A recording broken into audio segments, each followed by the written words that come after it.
Fadil, sini.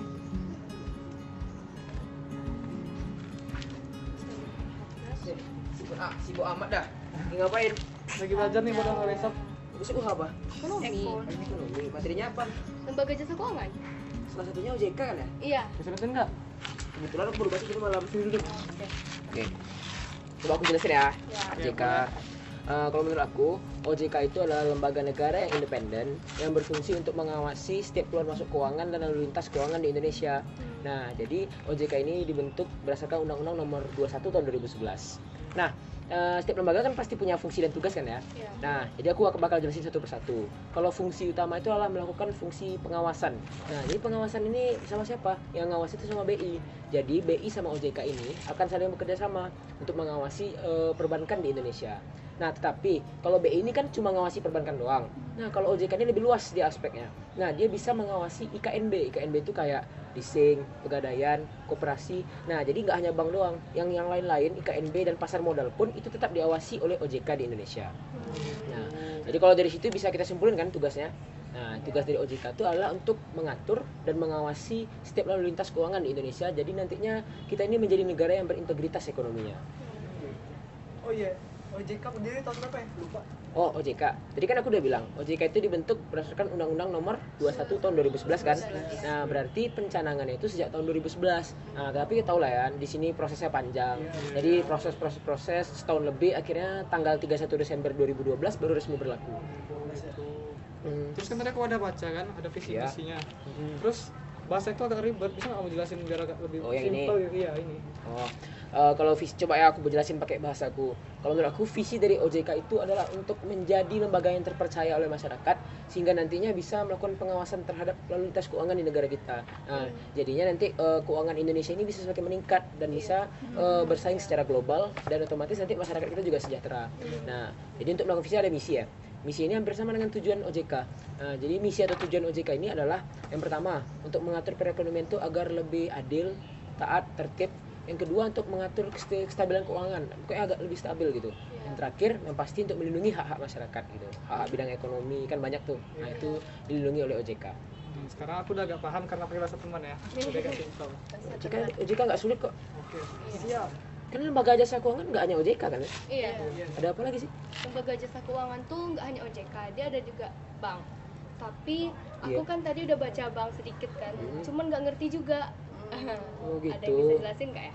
Nah, jelas pandai bang kan? Iya, insya Allah. Tolong jelasin dong. Oke, jadi bank itu berasal dari bahasa Italia, banco, artinya bangku. Nah, apa sih maksud bangku itu?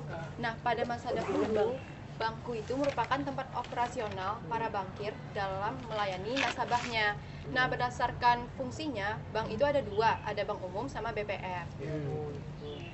BPR. Apa tuh BPR? Nah, BPR itu singkatan dari Bank Perkreditan Rakyat. Jadi BPR itu merupakan bank yang melaksanakan kegiatan usahanya itu secara konvensional atau berdasarkan prinsip syariah dan tidak memberikan jasa dalam lalu lintas pembayarannya. Nah, BPR itu beda sama bank umum yang udah aku sebutin sebelumnya. Kalau BPR itu dia nggak kenal namanya simpanan giro, nggak kenal namanya valuta asing, kegiatan valuta asing, dan nggak kenal namanya peransuransian. Tunggu. Tapi aku pengen nanya nih, bedanya bank sentral sama bank umum itu apa sih? Nah, gini supaya Kansa gampang ngertinya. Ya. Kalau Kansa mau nabung, mau kredit itu ke bank umum, nggak bisa ke bank sentral. Bank sentral itu sendiri fungsinya itu untuk menstabilkan harga, ngestabilin suku bunga, ngestabilin pasar keuangan, stabilin pasar nilai tukar. Selain itu, bank sentral juga mencapai pertumbuhan ekonomi yang tinggi dan penggunaan tenaga kerja yang tinggi. Oh, intinya kalau misalnya bank umum itu lebih ke nasabah-nasabah yang Mau nabung atau ya, kredit ya gitu. Gitu. Di bank padat dan jelas ya bang ini. Iya. Ya lumayan lah. Emang ini lembaga keuangan cuma bank? Oh enggak. Aku baru baca tadi malam ada juga yang non bank. Non bank apa aja Itu tuh? tadi yang disebut dengan IKNB, industri keuangan non bank. Jadi dia lembaga juga atau badan yang bisa melakukan kegiatan di bidang keuangan, tapi dia punya syarat, dia nggak bisa menerima dana dari masyarakat dalam bentuk rekening, tabungan ataupun deposito. Jadi dia Gitu. punya syarat ya. Keren juga sih. Oh iya, Adil.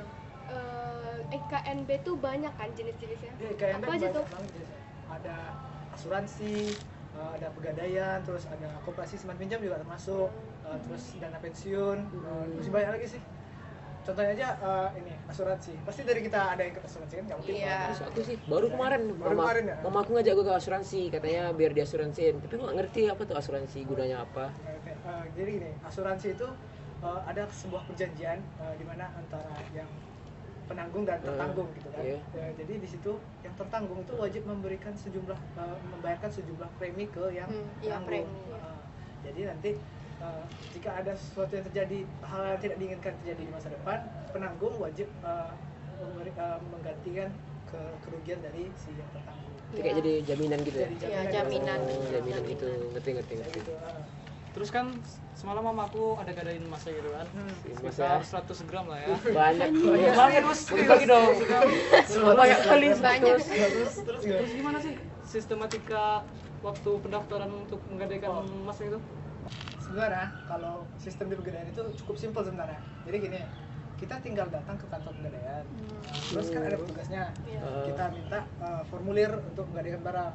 Nah, terus kita isi, kita kasih data diri kita.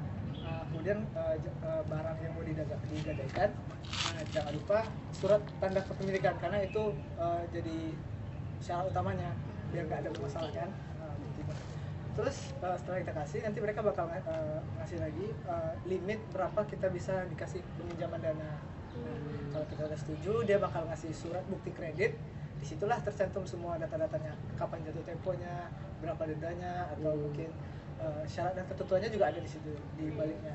Berarti kalau kita telat didenda dong. Iya, ada juga dendanya tergantung. Hati-hati nanti jangan telat. Mama aku ngutang dong ya. Ya, tapi jangan telat. Mungkin dibalikin. Kan tadi Fadil ada sebutin jenis KNB itu koperasi kan? Iya, koperasi. Akhir-akhir ini aku dengar Indonesia tuh kayak sebanyak gitu masyarakatnya yang menggunain koperasi. Iya. Kenapa bergabung ya. bergabung ke koperasi? Kenapa sih banyak masyarakat Indonesia tuh yang gabung ke koperasi? Jadi Kamu kan- masuk koperasi? Enggak. Kirain lu masuk gitu kan. Ya sih, dan juga kan di dalam UU nomor 25 tahun 1992 yang masih dipakai sampai sekarang, Iya. di situ koperasi itu disebutkan adalah sebuah badan yang beranggotakan perorangan atau badan hukum yang diperbolehkan untuk melakukan kegiatan di bidang keuangan berprinsipkan koperasi, namun memiliki perbedaan yaitu asas kekeluargaan. Jadi ya di situ kelebihannya. Setiap keputusan itu demi kepentingan bersama, setiap keuntungan itu dibagi bersama. Makanya banyak yang mau join. Itu juga emang bagus banget ya untuk ekonomi yang nggak terlalu bagus atau Iya. golongan bisa semua golongan lah kayak. Iya. Semua sih. Iya. Tapi yang benar ke bawah itu terbantu. Terbantu dengan Iya. koperasi terbantu ya, banget. betul juga sih. Materinya itu doang kan? 3 aja kan materinya besok.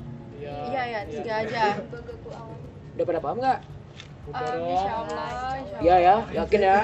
Tes coba. Tes, iya dites nih. Tes. Ini kan aku jelasin OJK nih. Oke, aku tes ya. Iya. Nggak bisa jawab loh. Nah, jadi pertama aku mau nanya, apa ya? Bentar. Ini. Undang-undang yang ngatur tentang OJK apa? Biar aku aja. Oke, coba. Undang-undang yang ngatur OJK itu Undang-Undang Nomor 21 Tahun 2011. Enggak salah lagi. Iya. Tadi aku jelasin bank kan. Berarti aku nanyanya bank ya. Bedanya bank umum sama BPR apa? Ada yang bisa jelasin? Sebutin maksudnya. Apa ya? Aku ingat. Ini udah paling siap kayaknya. Cuma di bank umum itu menghimpun dana. Beda bank umum sama bank BPR. Kalau misalnya di bank BPR itu tidak ada valuta asing, terus tidak ada penggadaian dan tidak ada perasuransian. perasuransian, sorry maaf. Tidak ada perasuransian sama tidak ada apa ya, lupa. Malah tadi udah dibilang. Udah. Satu lagi nggak ada simpanan giro. Oh iya, simpanan giro. Aduh, lupa terus. Nah, Fadil lagi yang nanya, Fadil lagi yang nanya. Kan siapa Bapak Koperasi Indonesia? Muhammad Ya. Hatta. Ya.